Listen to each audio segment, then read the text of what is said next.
everyone, welcome to my channel Milestones in Biology. So let's start with today's video. Today I am continuing with my previous video, that is mechanism of DNA replication. तो वो वाला जो video था, इससे पहले वाला जो video था, उसमें मैंने कुछ स्टेप्स बताए थे जहाँ तक जो RNA पॉलीमरेज है वो प्राइमर बनाता है. Till that point I have taught you in that video. Now from this video I will tell you till the end of this mechanism. So here first thing I want to add is the next step is done by DNA polymerase. DNA polymerase 3 and its direction is 5 prime to 3 prime. And you know very well that why it is extending towards the 3 prime end. So let's start with the diagram first. So there is this is replication fork.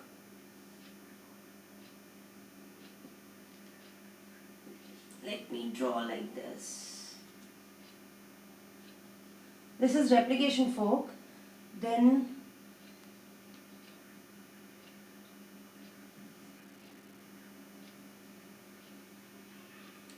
okay, so what is happening? This is 3 prime, this is 5 prime, 3 prime, 5 prime. So, as I told you, the DNA polymerase is working from 5 prime to 3 prime on new strand. जो newly synthesized strand है, उसका direction 5 prime to 3 prime होना चाहिए. So, first thing, what will happen here? सबसे पहले जो synthesize हो रहा है, that is the RNA. सबसे पहले RNA synthesize हो रहा है, प्राइमर सिंथेसाइज हो रहा है. अब उस RNA पे 3 प्राइम एंड है और यहाँ पे उसका 5 प्राइम एंड होगा ऑब्वियसली. सो 3 प्राइम एंड की तरफ there is primer adding and then after some time DNA will keep on adding like this. तो DNA का एडिशन जो है वो होता जा रहा है. अभी इतना ही रेप्लिकेशन फोर्क है तो इतना ही रेप्लिकेशन होगा. Now in case of the opposite strand, अगर हम इसका देखें तो यहाँ पे 3 प्राइम है. सो ऑब्वियसली जो प्राइमर है वो पहले 3 प्राइम एंड पर होगा. ये रहा हमारा प्राइमर. प्राइमर का जो सिंथेसिस है वो कौन करेगा? RNA polymerase. And you know इसको हम प्राइमेज भी बोल सकते हैं. ओके, अब from here this is the from here a new DNA will nucleotide will keep on adding like this. इस तरीके से न्यू DNA स्ट्रैंड ऐड होता जाएगा. नाउ अब रेप्लिकेशन जो है, यहाँ पे जो हेलिकेज एंजाइम है वो थोड़ा और आगे मूव होगा and like this it will unwind the further helical DNA strand. उसके बाद यहाँ तक let me draw like this.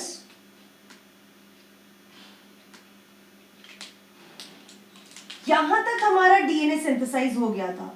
Let me count 1 2 3 4 5 6 7 nucleotide. 1 2 3 4 5 6 7 nucleotide add हो गया. अब यहाँ पे भी हम करते हैं. पहले मैं अब लिख लूँ 3 प्राइम 5 प्राइम. यहाँ पे भी करते हैं. यहाँ पे इस तरीके से and then the new synthesise strand will keep on adding here.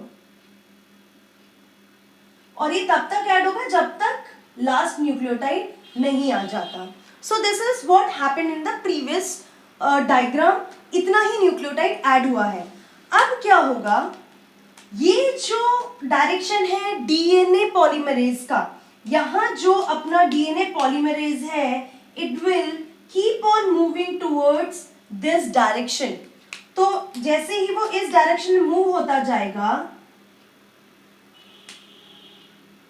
new DNA, I am making like this, new DNA nucleotide will keep on adding. ठीक है, ये ऐड होता गया. Whereas in this case again the primer will form, because यहाँ पे तो polymerase will be free, यहाँ तक न्यूक्लियोटाइड था तो यहाँ तक ही जो भी ट्रांसक्रिप्शन प्रोसेस है, सॉरी रेप्लिकेशन प्रोसेस है, वो यहीं तक होगा. Now again this is the open area, again this DNA polymerase will come and again synthesis will start. और DNA polymerase जब काम शुरू करे उससे पहले प्राइमर का आना जरूरी है. तो RNA polymerase again primer add करेगा एंड देन फिर से DNA polymerase आके यहाँ पे सिंथेसिस शुरू कर देगा. Got it? Then again last I will show you to make you understand more like this. अब हमने इसको पूरा ही ओपन कर दिया. ये 3 प्राइम एंड है, ये 5 प्राइम एंड है, ये 3 प्राइम, ये 5 प्राइम. यहाँ पे अपना प्राइमर है एंड प्राइमर के बाद DNA polymerase 3 जो है it will keep on adding nucleotide till the end, whereas in this case initially you will find primer here, then again you will find primer here, and again DNA synthesis over here and again DNA synthesis over here. अब जो वापस से इतना area unwind हुआ है, सो वापस जो RNA polymerase है वो प्राइमर सिंथेसाइज करेगा and again the nucleotide will keep on, DNA nucleotide will keep on adding over here.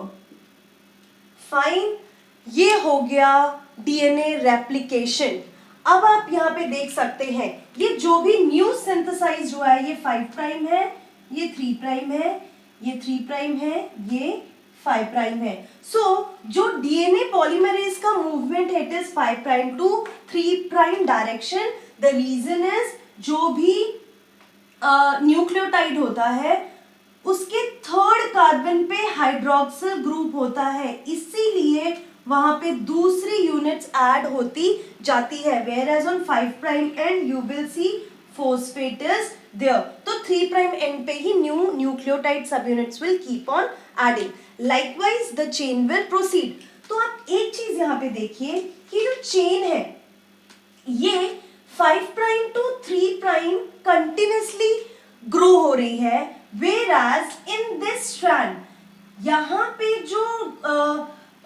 जो मूवमेंट हो रहा है, ठीक है, यहाँ पे जो मूवमेंट हो रहा है that is in discontinuous manner. तो ये हो गया हमारा RNA, या आप उसे प्राइमर बोलिए, ये हो गया प्राइमर एंड ये हो गया प्राइमर. अब पहले ये जो स्ट्रैंड है ये कंटिन्यूअसली ग्रो हो रहा है, इसीलिए इसको आप बोलोगे लीडिंग स्ट्रैंड, क्योंकि ये पहले बनके तैयार हो जाता है. This is the leading strand. Leading strand is for 5 prime to 3 prime. ठीक है, ये लीडिंग स्ट्रैंड हो गया आपका. whereas in this case अभी आपके पास काम करने को क्या है कि ये जो प्राइमर है it has to be removed. ठीक है, प्राइमर को रिमूव करना होगा. प्राइमर को रिमूव करने के लिए you need an enzyme DNA polymerase 1. तो DNA पॉलीमरेज रिमूव करेगा and then with the help of ligase ये जो DNA है अब इसको क्या करना है, इनको रिमूव कर देना है. ठीक है, ये रिमूव हो जाएगा. सो removal it's done by this DNA polymerase 1. अब ये जो सेगमेंट्स है, ये जो छोटे छोटे DNA के स्ट्रैंड्स जो है इनको आप बोलेंगे Okazaki fragment. And later on once this RNA primer will be removed, this strand will be ligated. इसको लाइगेज किया जाएगा, इसको वापस से बनाया जाएगा with the help of ligase enzyme. तो DNA पॉलीमरेज उसको रिमूव कर रहा है प्राइमर्स को एंड जो लाइगेज है फिर जो डीएनए का स्ट्रैंड जो न्यूली सिंथेसाइज्ड है उनको ज्वाइन करेगा। तो इसको क्योंकि पहले ये डिस्क्रीट था, डिस्क्रीट मतलब पहले डीएनए और आरएनए इस तरीके से, डीएनए आरएनए इस तरीके से था, तो इसीलिए इस वाले स्ट्रैंड को हम बोल सकते हैं डिसकंटिन्यूअस स्ट्रैंड, बिकॉज ये इसकी तरह वन गो में फॉर्मेशन नहीं कर रहा है, ये पीसेस में फॉर्मेशन कर रहा है, इसमें ओकाज़ाकी फ्रेगमेंट्स प्रेजेंट है, इसीलिए हम इसको डिसकंटिन्यूअस कहेंगे। या फिर आप इसको, क्योंकि ये बाद में रेडी हो जाता है, इसलिए इसको हम लैगिंग स्ट्रैंड कहेंगे। ठीक है, so this is about the DNA replication. So DNA replication में अभी तक आपने क्या पढ़ा कि जो भी रेप्लिकेशन होता है वो स्टार्ट होता है हेलिकेज एंजाइम से, वो बॉन्डिंग को, हाइड्रोजन बॉन्ड को ब्रेक करता रहता है और इस तरीके से डीएनए पॉलीमरेज जो है वो वर्क करने लगेगा। पर ये जो डीएनए पॉलीमरेज 3 है ना, it won't work directly until unless RNA polymerase will not come, it will not form a primer, DNA polymerase will not become active. एक बार जब प्राइमर बन जाता है उसके बाद डीएनए पॉलीमरेज जो है वो अपना काम करना शुरू करेगा। अब आप यहाँ पे देखेंगे कि जो प्राइमर है, हमेशा जो डीएनए पॉलीमरेज है वो एक ही डायरेक्शन में वर्क करता है, तो 5 प्राइम टू 3 प्राइम ये कंटिन्यूस फैशन में वर्क कर रहा है। बट ऑपोजिट स्ट्रैंड, ये जो 5 प्राइम टू 3 प्राइम वाला जो स्ट्रैंड है, इस स्ट्रैंड को आप बोल सकते हो this strand, this strand is template strand, और आप इसको पेरेंटल स्ट्रैंड भी बोल सकते हैं। ठीक है, तो जो भी, ये भी जो है टेम्पलेट स्ट्रैंड है। सो जो भी स्ट्रैंड जिसका रेप्लिकेशन हो रहा है उसको हम टेम्पलेट या पेरेंट स्ट्रैंड बोलेंगे। सो हियर इन दिस, जब parental strand is this 3 prime to 5 prime, तो 5 प्राइम टू 3 प्राइम बहुत इजीली सिंथेसाइज हो जाता है और इसको हम बोलेंगे लीडिंग स्ट्रैंड। बट जब भी टेम्पलेट स्ट्रैंड जब 5 प्राइम टू 3 प्राइम है, उस पे जो डीएनए बनेगा, that DNA will be lagging strand and वो होगा 3 prime to 5 prime, that is the lagging strand. Remember this. तो ये बाद में बनेगा क्योंकि इसमें आपको चेंजेस करने, चेंजेस क्या करने हैं, इसमें आपको आरएनए प्राइमर्स जो है, प्राइमर्स को रिमूव करना है with the help of DNA polymerase 1, and then ये जो ओकाज़ाकी फ्रेगमेंट्स है, आरएनए के सेगमेंट्स को ही हम ओकाज़ाकी फ्रेगमेंट्स बोलेंगे, because the scientist who was behind this, who have told about this was Okazaki, तो उनके ही नाम पे ये फ्रेगमेंट्स के नेम्स भी दिए हैं। सो बाद में ये जो ओकाज़ाकी फ्रेगमेंट है, लाइगेज एंजाइम के थ्रू पैच करके एक कंटिन्यूअस डीएनए स्ट्रैंड बना दिया जाएगा। तो this is called lagging strand, क्योंकि ये बाद में बन रहा है और क्योंकि इसके बीच बीच में गैप्स होते हैं, प्राइमर्स होते हैं, इसलिए डिसकंटिन्यूअस स्ट्रैंड भी बोल सकते हैं। एक बार ये पूरा कंप्लीट हो जाता है, उसके बाद आता है डीएनए पॉलीमरेज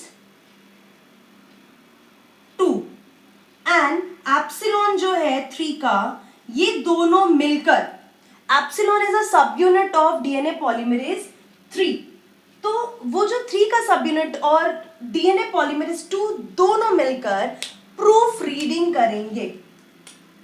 प्रूफ रीडिंग क्यों जरूरी है, क्योंकि जब रेप्लिकेशन हो रहा है तो रेप्लिकेशन करते वक्त क्या होता है कि क्या पता कहीं पे सी की जगह पे टी आ जाए, जी की जगह पे ए आ जाए, सो ऐसे कुछ माइन्यूट डिफरेंसेस आ सकते हैं, लैकिंग हो सकती है, सो उसको प्रूफ रीड करके करेक्शन का काम जो होता है इन दोनों का होता है।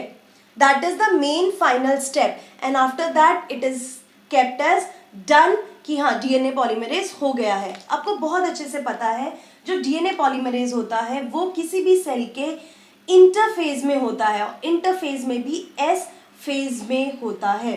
So this is all about DNA replication. You just have to remember the points and especially the enzymes which are involved in it and the direction. So in this way the replication is done. If you have any doubt, you can message me in my comment box. You can even mail me, and email address is given in my description box. So till then, keep learning, be safe, and don't panic. It's not very tough topic, you can easily understand.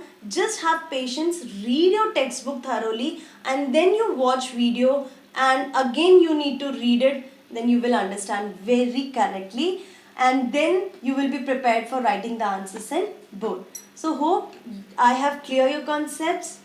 Then see you in the next video. Take care. Goodbye.